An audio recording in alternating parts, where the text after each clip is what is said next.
part 9 of sharing my story here because it's so much easier than writing another book. And we are to kind of the icky, sticky part of my young story. I am 16 years old. Well, then I was 16. I'm 30 years past that now, but I was 16 years old and I'm living in this house in the hood in northeastern Portland.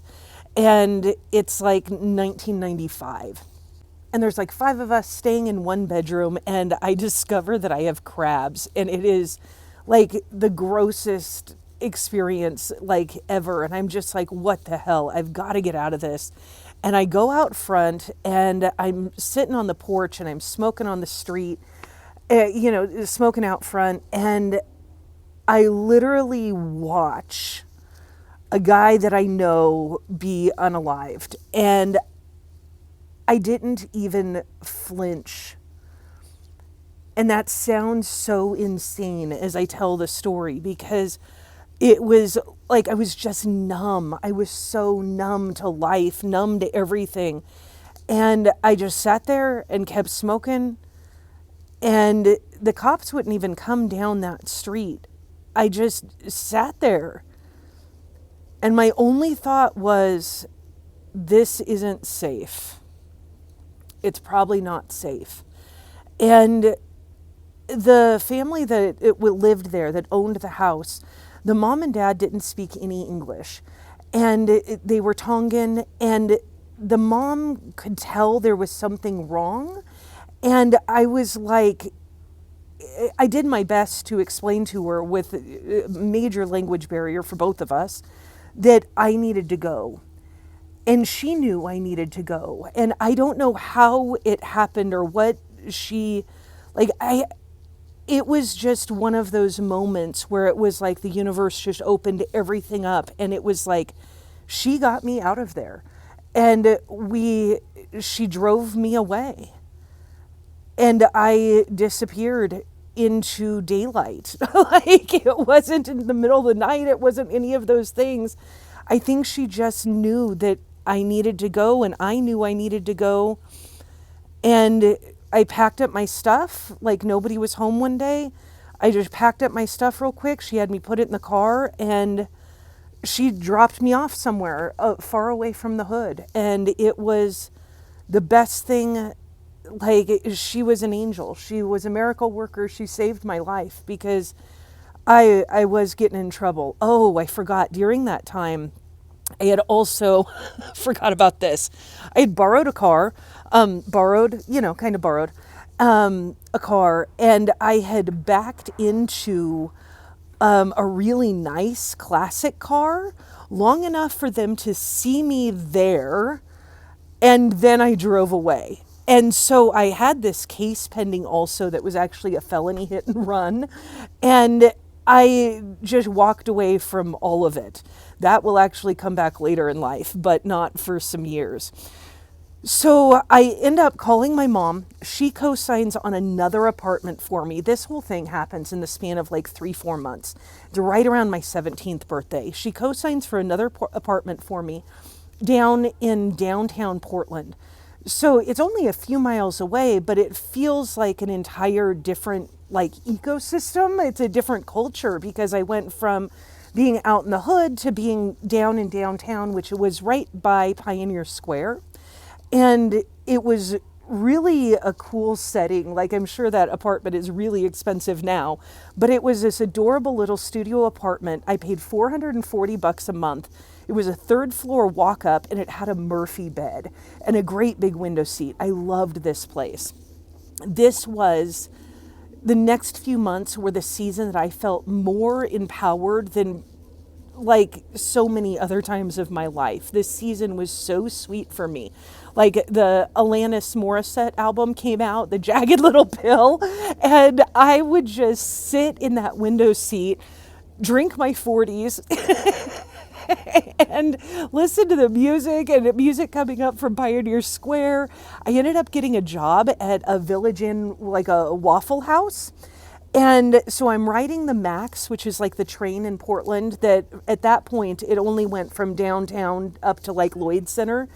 And I was working up by Lloyd Center, but because that was in Northeast Portland, I would just hurry, go to the train, and then go back. And I've always been kind of a shapeshifter, so I could just pull my hair up, change my glasses or take them off, put contacts in, and I could look different, and I wasn't recognized. I don't know why no one ever recognized me, or maybe they just didn't care, and that's cool too. But anyway, I made it out of the gangs and into this apartment, and I'm working at this Village Inn restaurant, and I'm working the opening shift. So I have to be there at like 5 o'clock in the morning. And like I felt so empowered and so proud of myself. Like I was just like queen of the world. And I was excellent. I've always been excellent in restaurants. Oh, partly because my stepfather, when my mom married my stepdad, he had restaurants. And so I started cooking on the back end of restaurants when I was like 12, about to turn 13. So I had already had restaurant experience and was really good at it. So I got into this Village Inn. I'm working really hard. I'm like one of their top employees within like 30 days. They gave me keys to open up. And there was this regular that started coming in, and he was this older man, and he was just so kind. Like it was the first time that I ever recall anyone being truly curious about me, like really understanding my quirkiness, my weirdness, like, and none of that seemed to bother him. And he just spent these times over this couple months, like really getting to know me. He always tipped well. And like we spent some time outside of work. He was like 20 years older than me, if not more. I never knew his real name or anything about him, but I didn't know that yet. Like, he just was this amazing dude, and he heard my problems and was helping me solve them. And at one point he was like, I hated the fact that I was a minor because my mom had to like co-sign for everything. She wouldn't emancipate me. She just always had like her thumb over me. And that really pissed me off because I just wanted to be an adult already. I'd been on my own since I was 14. I'm like 17 now. And I'm like, just leave me alone. But she wouldn't. And it was so frustrating because I felt so controlled. And he was like, I can help you change your name. Like, we can take care of that. And I was like, what you got, And he had a connection to birth certificates. And so we just started running this hustle where, because I could test like crazy. And so I started getting a whole bunch of driver's licenses where I would go and get the fake birth certificate and then get a voter's registration card and a library card. And then with those two pieces of identification, you could then go and register to take your driver's test, and you take the written test, you take the driving test, and you've got a license. And I did that so many times, like so many times. We were selling IDs like crazy because, I just got that classic white girl look and everybody wants to be 21. So we were flipping IDs. It's crazy though, because they were actually state IDs. They were real driver's licenses because I was taking the test. And then I was like, why can't I get a social security card? Like, I want one for me that I design as me. And I want a social security number too. And so I went ahead and did it. And I got this driver's license, Joanna Johnston. And she was Native American. This is where Grandma's story comes in. I was like, yeah, I can totally be Native American. Never mind, I had blonde hair and blue eyes.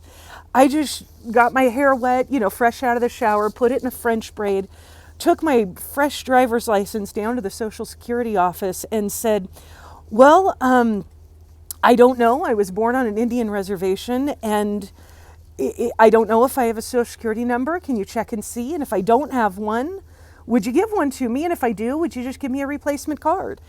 And I was absolutely shocked. And oh my goodness, it looks like we're at the end of the video. I'll tell you what happened next. Oh, I hate cliffhangers. Oh, they're so bad. I love you. Bye.